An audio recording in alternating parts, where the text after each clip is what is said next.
Hi again, everybody. Thank you very, very much for joining me. It's Friday, which means only one thing. It means it's the end of the school week.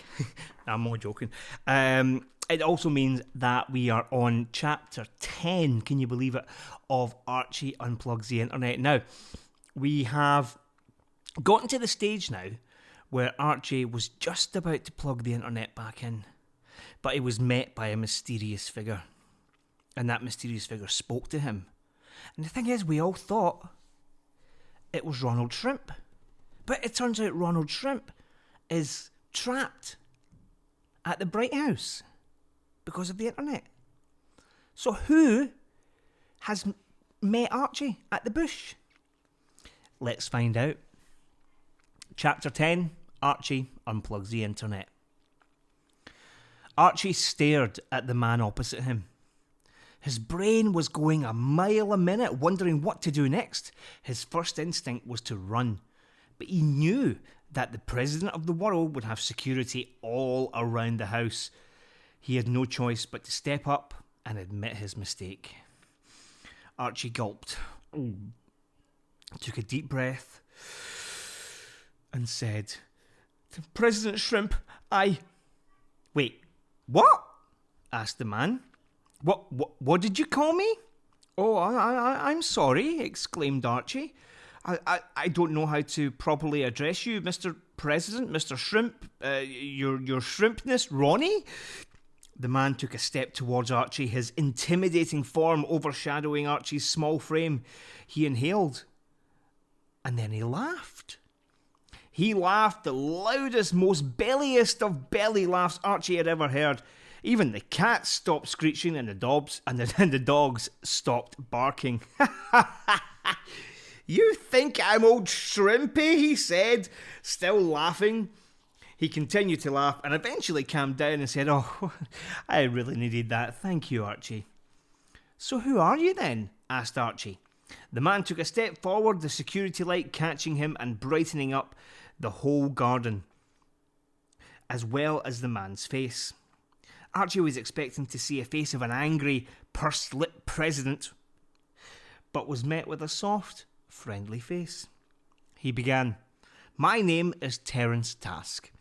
I've been working long hours to figure out what's happened to the internet, and my investigations have brought me here, to your garden."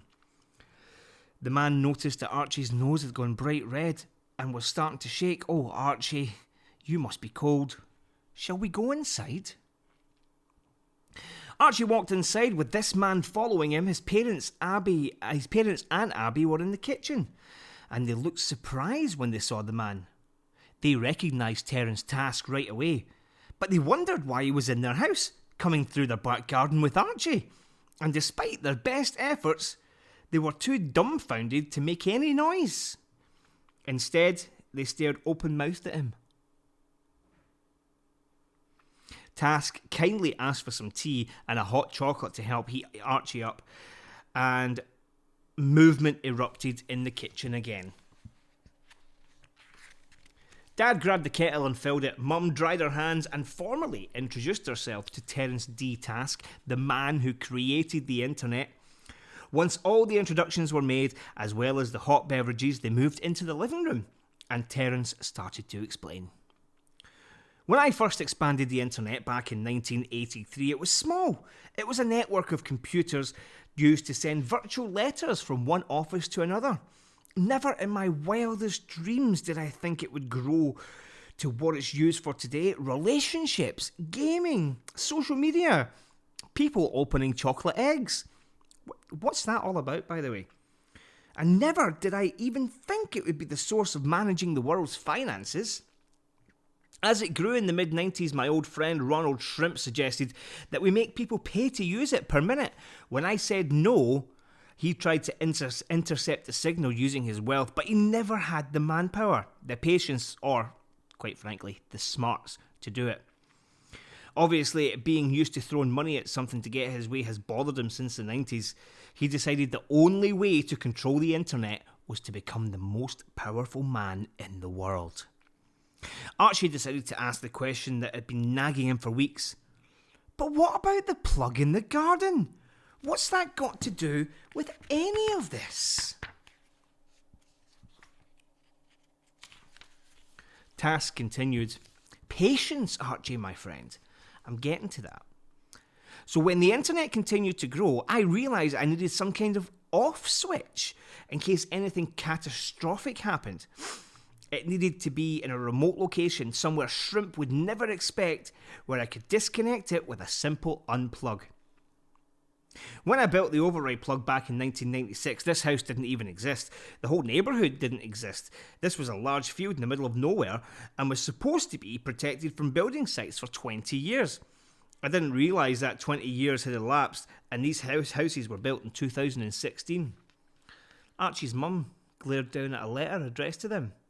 The address label read, Mrs. Diana S. Lane, 47 Task Terrace, Scotland. Terence Task owned the very street that Archie lived on. Task continued. Using some of the world's most advanced technology, he sarcastically said, we hid the plug from view. Mirrors. By using mirrors, we managed to hide the bush from every angle. That was until the storm a few weeks ago. The lightning knocked one of our mirrors out of place and it just so happened to be in direct view of the kitchen window. But why didn't any of us notice the mirrors? Asked Archie's dad after sitting quietly as Task spoke. Now, let's be serious, Mr. Lane. When was the last time you noticed anything that wasn't on a device? Archie explores the outside. He isn't always logged on. He's not always playing games on a screen. He's present. He's here. If anyone was going to notice a change, it would be him. Archie, you did what any 10-year-old would do. You unplugged the strange plug at the bottom of your garden to see what would happen. Little did you know how important and influential that plug was. Abby asked, but why didn't you just plug it back in then? Great question, Abby. I've tried. I've had team members try to as well, but every time we do, something distracts us.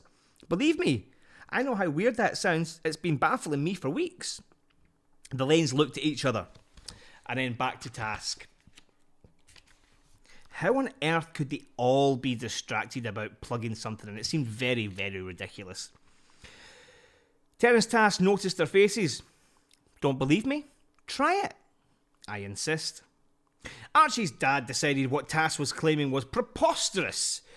He whacked his hands on the arm of the chair, stood up with a clear goal in his head to put the plug back in the socket. As Mr. Lane moved closer to the door, his belief in achieving his task grew. He turned around at the back door and said, you see, there's no way you can be distracted if you keep the goal at the forefront of your mind. All you have to do is focus and keep focused.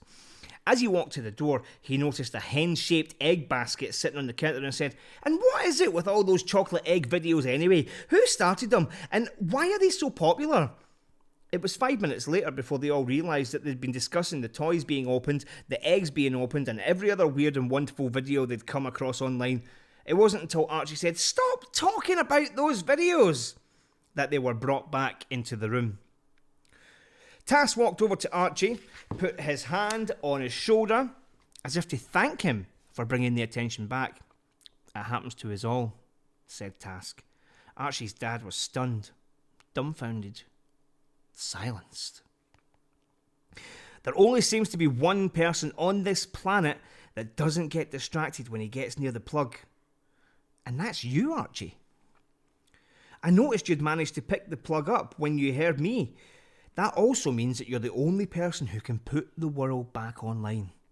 Archie, will you be the boy who gives the world the internet back? Archie thought about everything. The angry drivers, the lack of entertainment, the panic, Mum's mortified face, no money, not being able to do the project, but he also remembered the good things, people being nice to each other, the bond between him and Abby, the simple question of, how was your day, Archie? The family walks, and no more rambling chirps from Shrimp. Archie sat thinking.